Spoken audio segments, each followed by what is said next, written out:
राज्यपाल भगतसिंग कोश्यारी यांनी जे वक्तव्य केलेलं होतं त्यावर उपमुख्यमंत्री देवेंद्र फडणवीस यांनी स्पष्ट शब्दांमध्ये प्रतिक्रिया दिलेली आहे। पुढच्या बातमीकडे वळतोय। बीड जिल्ह्यात हंगामी फवारणी प्रमाणपत्र घोटाळा समोर आलाय।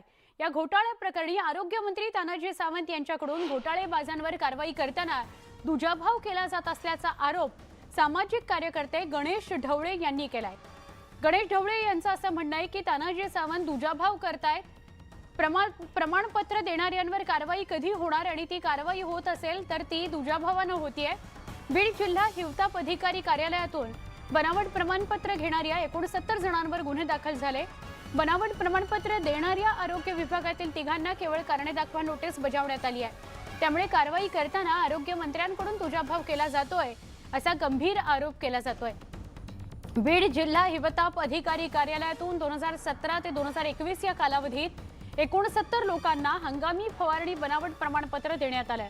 याबाबत तक्रारी होताच शासनाकडून चौकशी करण्यात आली। याच चौकशीत तत्कालीन जिल्हा हिवताप अधिकारी डॉक्टर के.एस. आंधळे, कीटक संहारक जीवन सानप आणि वरिष्ठ लिपिक के.के. सातपुते हे दोषी आढळले। त्यांच्यावर कारवाई करावी यासाठी शासनाने 3 ऑक्टोबर 2022 ला पत्रही दिलं। मात्र आरोग्यमंत्री तानाजी सावंत यांनी या कारवाईला स्थगिती दिली। तसंच केवळ प्रमाणपत्र घेणाऱ्यांवर गुन्हे दाखल करा असे निर्देश दिले। बनावट प्रमाणपत्र देणाऱ्यांना अभय देऊन कारवाईत दुजाभाव केला जातोय, यामुळे संताप व्यक्त केला जातोय। बीडमध्ये गाजत असलेल्या या बोगस सर्टिफिकेटवर नजर टाकूया।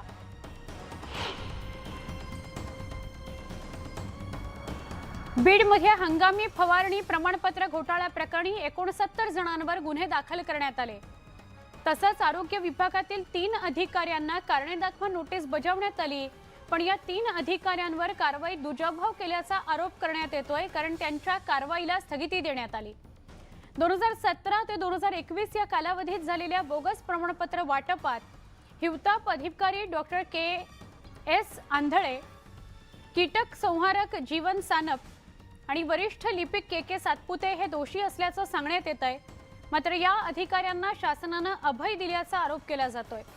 विशेष म्हणजे यातील आरोपी जीवन सानप हा म्हाडा भरती आरोग्य विभागातील पेपरफुटी प्रकरणात सहभागी असल्याचं धक्कादायक वास्तव समोर आलंय।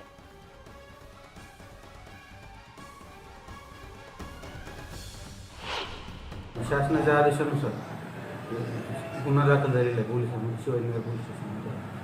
आणि जे तत्कालीन जिल्हा हिवताप अधिकारी होते डॉक्टर आंधळे साहेब आणि ते जीवन सानप नावाचे जे आमचे कार्यालयाचे कर्मचारी होते ते निलंबित आहे सध्या। आणि जे तत्कालीन जे वरिष्ठ लिपिक होते के.के. सातपुते, त्या तिघांवर शिस्तभंगाची म्हणजे विभागीय चौकशी चालू आहे त्यांची वरिष्ठ कार्यालयामार्फत। संबंधित प्रकरणामध्ये गेल्या 2 वर्षापासून आम्ही सामाजिक कार्यकर्ते वारंवार आंदोलन करत होतो आणि त्यानंतर अखेर चौकशी अंती 2-3 दिवसापूर्वी 69 जणांवर जे बोगस प्रमाणपत्र ज्यांनी घेतलं त्यांच्यावर गुन्हे दाखल झालेले आहेत। त्याचवेळी बोगस प्रमाणपत्र वितरित करणारे हिवताप अधिकारी आंधळे असतील, जीवन सानप असतील आणि लिपिक के.के. सातपुते यांच्यावरही गुन्हे दाखल करण्यात यावे असे शासनाने आदेश दिले आहेत।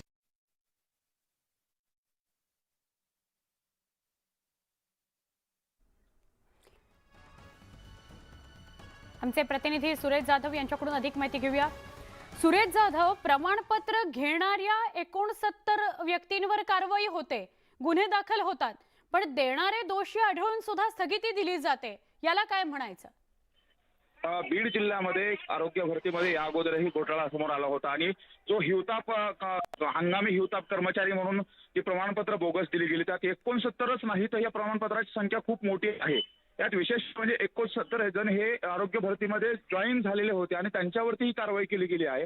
आणि विशेष म्हणजे ज्यांनी ही कागदपत्र दिली होती ती 3 जण आहेत। त्या कर्मचाऱ्यांवरती खुद मंत्री महोदयांनी त्या मंत्री महोदयाच्या पत्राचा उल्लेख करत त्याच्यामध्ये त्यांच्यावरती जी कारवाई फौजदारी कारवाई केली जाणार होती त्याला स्थगिती देण्यात आलेली। आणि विशेष म्हणजे याच्या अगोदर देखील जे जीवन सानप म्हणून जे नाव याच्यामध्ये समोर येत आहे त्यांच्यावरती आरोग्य भरती घोटाळ्यामध्ये ते सध्या अटक देखील आहेत।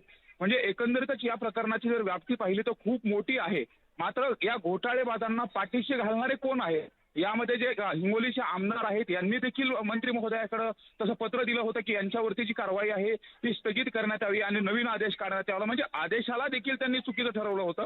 मग जर आदेश चुकी असेल तर 69 जणांवरती कारवाई कशी केली, का केली, या संदर्भामध्ये बीड जिल्ह्यामध्ये आता संताप व्यक्त केला जातोय. आणि अशा पद्धतीने जर जे आरोग्य भरतीसाठी तयारी करणारे विद्यार्थी आहेत त्यांच्यावरती जर असा अन्याय होत असेल, आणि विशेष म्हणजे हे जे प्रमाणपत्र दिले गेले 10-10 लाख रुपये देऊन हे प्रमाणपत्र घेतले गेले होते, त्याच्यावरती जॉईनिंग केली गेली, पगारी देखील उचलल्या. म्हणजे एवढं मोठं प्रकरण घडत असताना आरोग्यमंत्री जर याच्यामध्ये अशा पद्धतीने घोटाळेबाजांना पाठीशी घालत असतील तर सामाजिक कार्यकर्त्यापासून आणि बीडमधले जे काही ज्यांच्यावरती कारवाई केली गेली त्या कर्मचाऱ्याकडून देखील यामध्ये संताप व्यक्त केला जातोय. कारण ज्यांनी पत्र दिले होते त्यांना जर मोकाट सोडलं जात असेल आणि दुसऱ्यावरती जर कारवाई केली जात असेल, मुख्य सूत्रधार जर बाजूला बरोबर. ठेवले या जात असतील, बातमीच्या माध्यमातून जे प्रश्न आपण उपस्थित करतोय ते फार महत्त्वाचे आहेत. सुरेश, धन्यवाद माहिती दिल्याबद्दल. अर्थात तानाजी सावंत याचं उत्तर अधिक स्पष्टपणे देऊ शकतील अशी अपेक्षा. धन्यवाद सुरेश.